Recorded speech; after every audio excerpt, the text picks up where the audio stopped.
ईश्वर के दर्शन और भक्ति का असली मार्ग दिखाने वाले उज्जैन के पूज्य संत बाबा उमाकांत जी महाराज जी ने सत्संग सुनाते हुए बताया कि ये मानव शरीर एक पिंजरे के समान है, जिसमें जीवात्मा बंद है और जीवात्मा के निकलते ही ये शरीर रूपी पिंजरा खाली हो जाता है।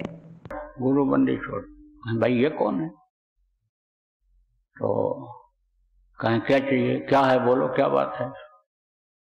इशारा करें, बर्तन दिखाओ तो लोग डाल दें उसे। अब एक दिन गए, दूसरे दिन गए, तीसरे दिन गए, तो तोता एक आदमी के घर में पला हुआ था। तो तोते ने सुना तो एक चेले से कहा कि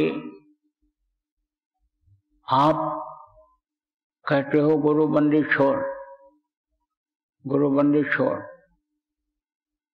तो गुरु मेरा बंधन कैसे छुड़ाएंगे?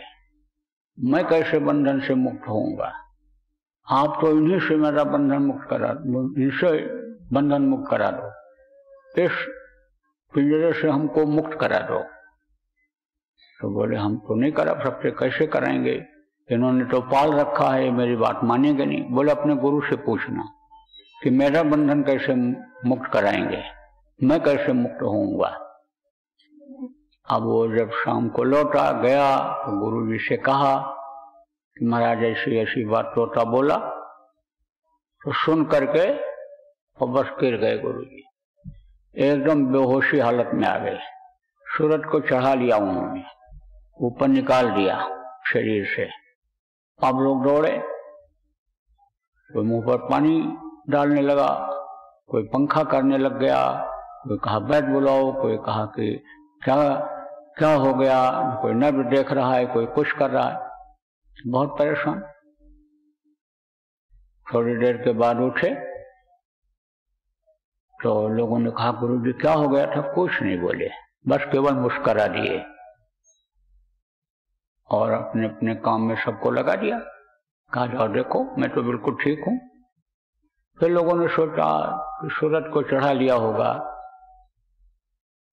मौज हुई होगी, महात्माओं की मौज में मौज होती है, बातों में बात होती है, मौज हो गई होगी, चलो भूल जाओ इस चीज को।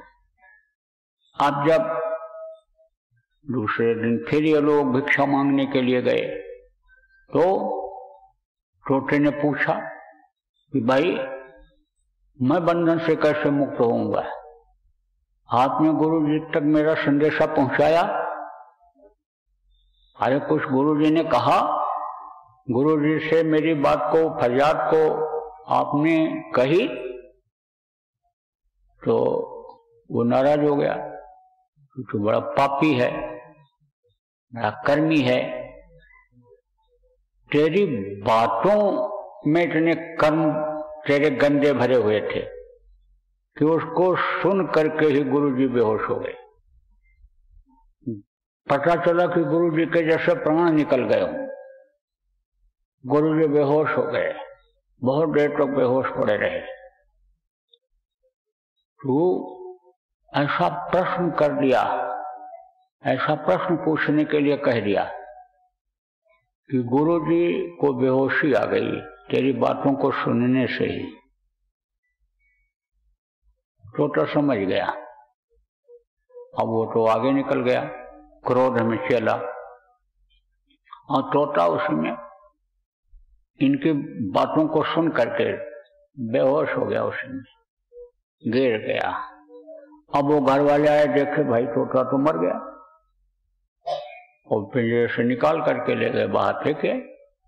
थोड़ी देर तक तो पड़ा रहा बेहोशी हालत में, और उसके बाद उड़ करके गया, पेड़ के ऊपर बैठा।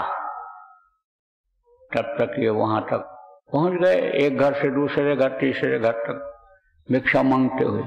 तब बोला, देख मैं तेरे गुरु की बातों को, मौज को मैं समझ गया, और उन्होंने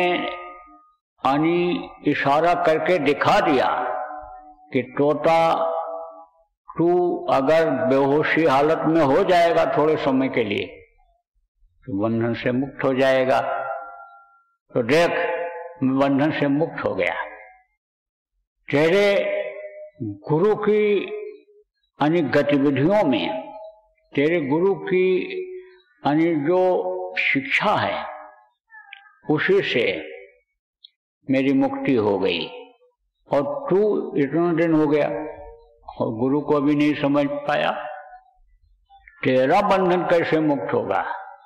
मैं तो इस दुनिया के पिंजरे से मुक्त हो गया और तुझको मुक्ति मोक्ष का जो ये पिंजरा मिला, इससे तू कैसे मोक्ष पाएगा?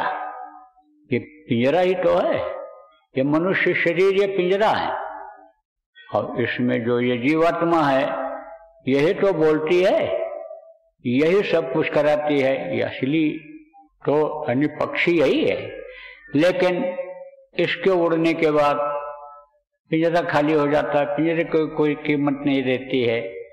और जब तक इसके अंदर ये बंद है तब तक समझो पिंजरे के अंदर है, निकल गई तो पिंजरे की कोई जरूरत नहीं है, मुक्त हो गई। तो ये इसमें बंद कर दी गई है, गांठ लग गई, अन्य समझ लो, और गांठ में ये बंद है और उसी के ऊपर कर्म जमा होते चले जा रहे हैं और उससे अन्य वो अपना घर और मालिक भूलता चला जा रहा है। इसलिए गुरु के उपदेश को प्रेमियों को समझना चाहिए।